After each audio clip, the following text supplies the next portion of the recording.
the Dallas Cowboys, I mean, you want to talk about a team that's demoralized. I mean, my Lions beat them up. Then they had a bye week. Then they go on the road and get beat up again for the third time in a row, going to San Francisco and losing in tough fashion.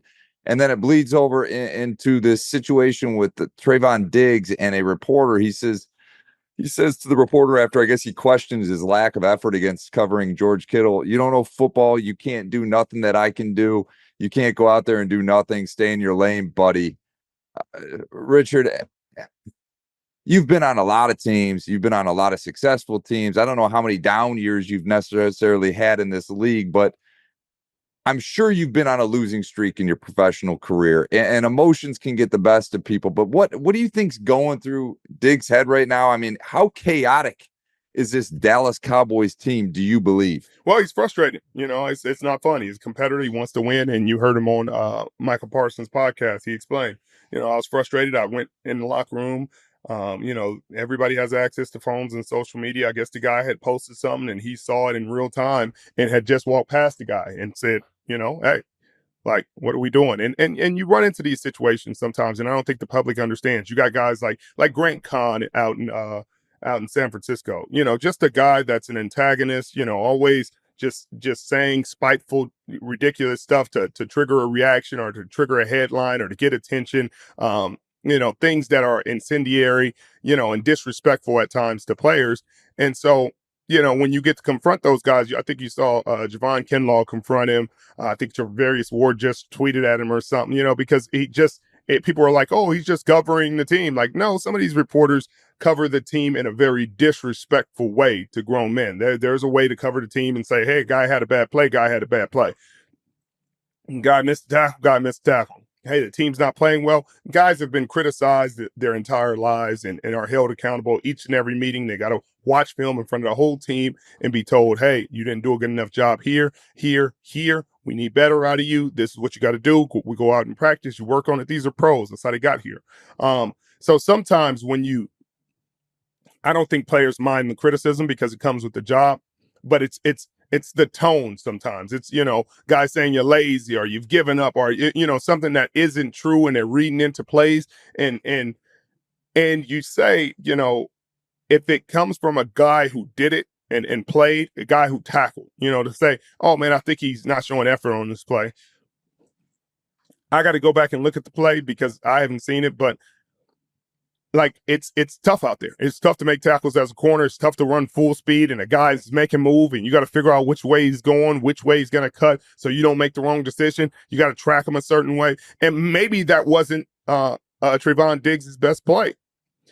But again, to question the guy's effort and his how hard he's playing, it's just one of those things that if you don't really know these guys and it's all you do and that's all you're known for as a reporter, guys aren't going to respect it and they're going to they're going to confront you about it at some point or another. And eventually you're going to have to stand face to face with a grown man and tell him what you said. And so there are ways and people have criticized. The media has existed, since the beginning of time, and guys have been criticized in this sport and continue to be criticized and will be criticized. You don't win, you're going to be criticized. They understand that. Well, speaking of another guy getting a lot of criticism the last couple of days, Tyrique Stevenson with the Chicago Bears. He was shown taunting the crowd prior to that last Hail Mary pass that was successful into Noah Brown's arms. Richard, you're his teammate, right? What's going through your head as his teammate seeing that clip after the game? Well, I initially, and we talked about this on the TNF. We had our production meeting today. And I thought, because I know the rules on a Hail Mary, everybody's responsible for somebody and then you have a jumper. So, if you got 5 DBs on the field, they got 4 receivers going out deep for routes. They got one in the front, one on each side, usually, and then one in the back. And so you usually say corner, the nickel or somebody has the front guy and everybody's boxing there. You're attached to that guy. That's your guy. You're going to body him. Then you got 1 or 2 guys, depending on how you guys are running it, to jump on the play and try to bat the ball down or bat it away or catch it or whatever, your plan is. But there's somebody for everybody. And I thought maybe he was the jumper on that play because he jumped, it's so. if he was a jumper on that play, technically did his job. So I wasn't that frustrated initially because I didn't know the rules. I didn't know. But then Eberflus goes in to the to the to the media and says, hey, his responsibility was to box out the back man Noah Brown, who called for the touchdown pass. Now, if I understood that to be the case, I'm really frustrated. I'm pissed. I'm not pissed just because he was taunting the fans. I don't really care about that. That happens. Like, you do that. People have taunted the fans, threw stuff at them, and then went out and scored touchdown passes. That's not the thing that gets me the most. It's the lack of doing your job that gets me. Hey, do your job. You can do all that all you want, but if you don't do your job, then I'm frustrated. And I wouldn't even care if he didn't taunt the fans and he didn't do his job. I'd be just as pissed because you have one job. Hey, we work on this in every team. I can't say every team because I'm not in every locker room. I'm not in every practice, but we worked on it every Saturday. It's like the last play you do right before you end walkthrough. They do a Hail Mary.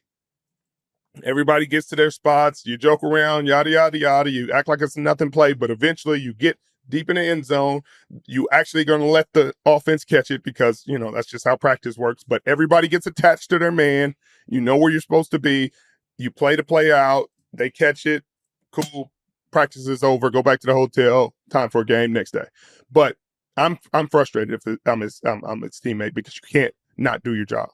Well, you talked about it in the beginning of the podcast. You want to talk about the Denver Broncos, and let's talk about them. Sean Payton, it looks like he's got his swagger back, Richard. This team, this Denver Bronco team, is laid it to the Carolina Panthers. And out of this, Jaycee Horn apparently took offense to the fact that the Denver Broncos kept trying to score. To which Sean Payton said, it's the NFL, play better. What are your thoughts on Sean Payton and this Denver Bronco team, Rich? Yeah. I mean, yes, this is the NFL. This isn't Pop Warner. And I don't really like when they do it in Pop Warner and in Little League, but I can understand it. These are kids.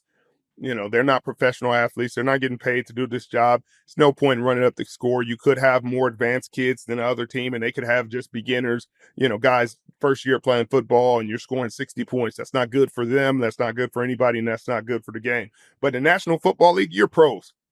Your team has pros. You're not some Make-A-Wish team. You're not some hey, we're just happy these guys are out here and they're getting a chance to do what they wanted. They were happy they're in the NFL. No, you're National Football League players. Do your job. Do your job. And Ejiro Evero is a pretty good defensive coordinator and was up for head coaching jobs. He just doesn't have the talent right now. They don't have the talent on the defensive side of the ball, and I think he understands that. But no, I don't agree with that. Run up the score. And even Detroit, you guys had a chance to run up the score against Dallas Cowboys, and you ran it up a little bit last week. It is what it is. That's not bad sportsmanship. This is National Football League. It's bad sportsmanship if you try to hurt somebody or you push somebody after the play or just trying to be cheap or cheating in the game. But to run the score up, playing football, running football plays is not their job to give you a break. It's your job to stop them. So I'm good with that. And give credit to Bo Nix in the game that he's had. They've won 5 of the last 6 after starting 0-2. I think he and Sean Payton have gotten a good rapport. We watched them on Thursday Night Football have a really good game against the New Orleans Saints. And this defense, Vance Joseph's defense, deserves a ton of credit. I think they're 3rd in the league in points per game and 3rd in the league in yards given up. And with the best corner in football, I think they're going to be a team that's going to give the Kansas City Chiefs a tough game because their defense can play with anybody. They have the guys up front that can get pressure on anybody. They got the secondary that can cover anybody. You got Riley Moss, one of 2 white corners in the National Football League, playing man to man. 45-50% of the snaps. I mean, I know the history books are being written right now. He's gotten an interception. I think he might have gotten another one, but he's playing really good football. Jaycee Horn is very proud there, Rich. Jaycee Horn is going to be. I can't wait to. I know he's proud. He's so proud. But I mean, you got to look at it too. I mean, Bo Nix is really matured in front of our eyes over the last couple games, and now we see him get Cortland Sutton, his number 1 wide receiver, a lot more involved. Like, how far do you think the Broncos can go? Because if the season were to end right now, they'd have the top wild card spot. Yeah, I think they can go to the playoffs, and I think they're going to have they're going to give somebody a really tough out in those playoffs if they're able to make it in. We're just seeing young quarterbacks develop, and I think Kevin O'Connell talked about this in regards to Sam Darnold. And he says, these quarterbacks didn't fail these organizations. These organizations fail these quarterbacks because they don't take the time to develop them. They think it's microwave. These coaches are sitting there like, hey, I got a guy. You know what I mean? I'm not going to help him develop. I'm not going to coach him anymore. I think he's already done. Now I just want him to be the best right now. I just want him to throw passes and complete them. No, you have to be able to help this man develop, teach him how to prepare, teach him how to understand the defense, how to talk in the huddle, how to do everything, how to be a pro. And sometimes you surround him with veterans and a good quarterbacks coach or whatever the case may be. But Sean Payton has done a good job with Bo Nix and continue to gradually bring him along to really cater the playbook to his skill set. When he wants to run, when he wants to do it with his legs, he's allowing them the freedom to do that. Screenplays, misdirection, things like that. He's giving him easy passes at times so that he can sit there and say, hey, this is a rookie quarterback. I got to give him a good run game. I have to give him plays where he can get warmed up into the game. And then we got to push the ball down the field and challenge him a little bit. And I think Jaden Daniels, Dan Quinn out in Washington is doing the same thing. I think Eberflus out in Chicago has done a better job lately of dealing with Caleb Williams and giving him more support.